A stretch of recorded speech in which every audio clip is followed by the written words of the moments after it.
Hello. Pitas tayo ng kalamansi mga kaibigan. Kasi meron tayong order. Sarap mamitas.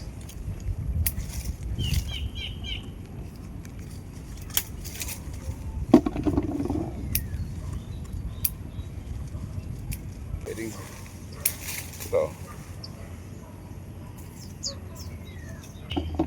Medyo umaakyat ng konti yung presyo ng kalamansi kasi yung mga dumating daw galing dun sa ibang lugar, particularly sa Mindanao, maliliit daw at saka nagyayalo na.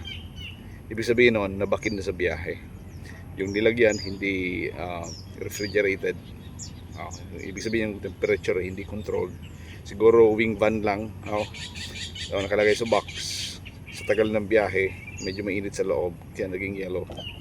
At yung presyo medyo mababa, pero siyempre dapat mas maganda yung presyo ng atin kasi fresh pick from the farm, di ba? Locally produced, support the local farmers. Isa yun sa mga tema na kinakailangan i-observe sa locality. May competition galing sa labas, pero kinakailangan suportahan yung produce ng mga local farmers. Tulad niya, no?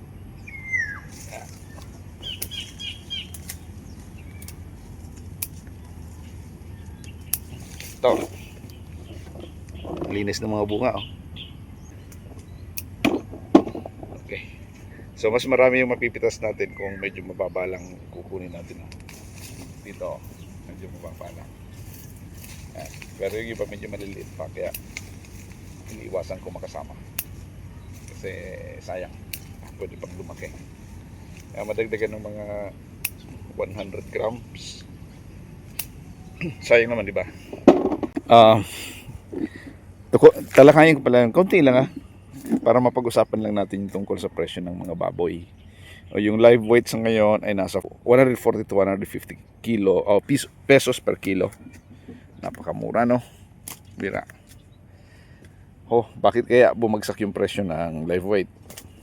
Kahit yung presyo ng biik bumagsak rin. Kasi dahil sa importation, the low supply and demand. Mataas yung supply, maintain naman yung demand, pero dahil sa nag-oversupply, dahil sa kombinasyon ng imported at saka locally produced swine or karne ng baboy, ay tendency ng presyo ay bumulasok. Although kinakailangan mayroon ding regulation or regulatory body na nag-siset ng minimum price para naman hindi malugi yung mga magsasaka o yung mga hog raisers. Ganun dapat ang gawin. Tulad nung napapanood kong balita sa Palawan, na yung mga asosasyon ng mga hog raisers ay nakipagkasundo na sa local government na panatilihin yung minimum price para hindi malugi yung mga hog raisers. Yun ang dapat na gawin. Lalong-lalo na itong agrisenso programa ng Land Bank at saka ng Department of Agriculture.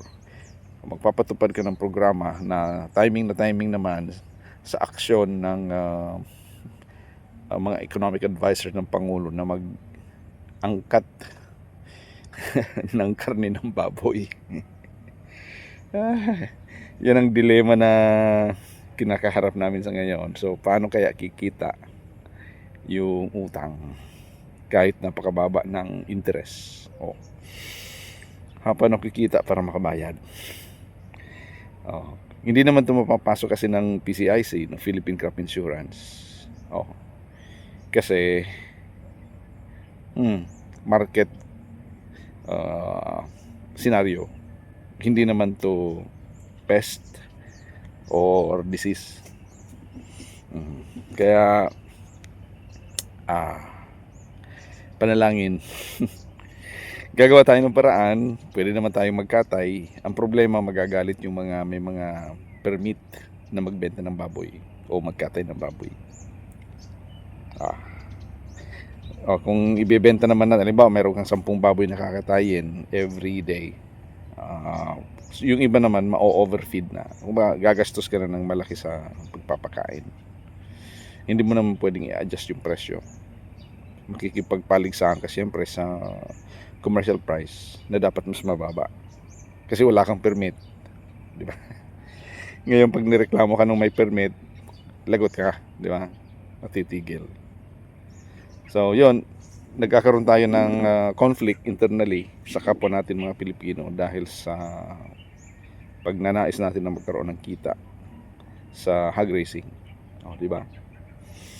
So anyway, kung naiintindihan naman ng may mga permit na magbenta ng baboy, yung mga nagkakatay ng baboy na walang permit, just for the time being, for a while, well and good.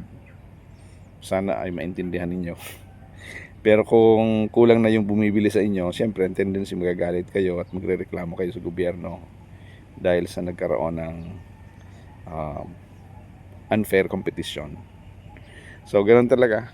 Pero palagi may compromise para lang kumita. So ngayon, iisip ako ng paraan, gumagawa ako ng paraan para masecure ko yung pambayad ko sa land bank. Kasi pumapatak na yung metro. Nakabili na ako ng biik, 20 biik. At nakabili na rin ako ng feeds. So yung na-loan kong pera actually ay hindi sapat para sa maintenance ng baboy hanggang sa may dispose. So kinakailangang magbawas ako ng bilang ng biik para makompensate yung pangangailangan sa feeds na mapagkasya yung budget. Kailangan kasi may buffer. So kinonsider ko yung 20% buffer dun sa loanable amount. Actually bawas na nga nung insurance ng more than 700 pesos. So dapat buwan-buwan mayroon akong kita na more than 30,000, like 33,000 pesos every month for 6 months para makabalik yung puhunan at mabayaran yung 0.5% interest. So, nagsisimula na yung pressure. Ito, namimitas ako ng kalamansi at naghahanap ako ng buyer na makakabili dun sa presyo na gusto ko. Yung iba na nakakapag-monitor ng running price sa bagsakan ay hindi tayo makapaghindi. Lalo na kung regular na suki. Kasi kapag nag-oversupply, hindi naman tayo tinatanggihan. Bibilhin nila kahit medyo mura. Importante hindi tayo nasisiraan o nabubulukan ng produkto. So yun ang mga compromises. Ito, namimitas ang kalamansi, ibebenta ko sa presyo na gusto ko. Pero meron din namang nagdidikta ng presyo na bibilhin ko sa ganitong presyo. Kung hindi, wala kang pagbibilhan o pagbebentahan. Okay, so ito yung mga challenges sa agribusiness. Kung i-retail mo, it requires time and effort. Kung i-wholesale mo naman, it requires compromises. Compromise ng pagbaba ng presyo. So ganun pa rin, tuloy ang laban. Kinakailangan i-maintain yung halaman, kinakailangan magbenta kahit mura, importante makabalik yung pera. Yung pagod wala na para maipagpatuloy natin yung ating livelihood. At yung utang naman sa land bank, kinakailangan mabayaran para magkaroon tayo ng magandang credit record. Para sa susunod, palaki na ng palaki yung ating mauutang, business loan or agribusiness loan, para naman mas mabilis yung return. So yung termino is every cropping season, so every 6 months. Sa loob ng isang taon ay 2 beses. So yung 3% na interest hahatiin sa 2 cropping season, every 6 months, 1.5. Alright, so panalangin natin yung mga magsasaka, mga kaibigan.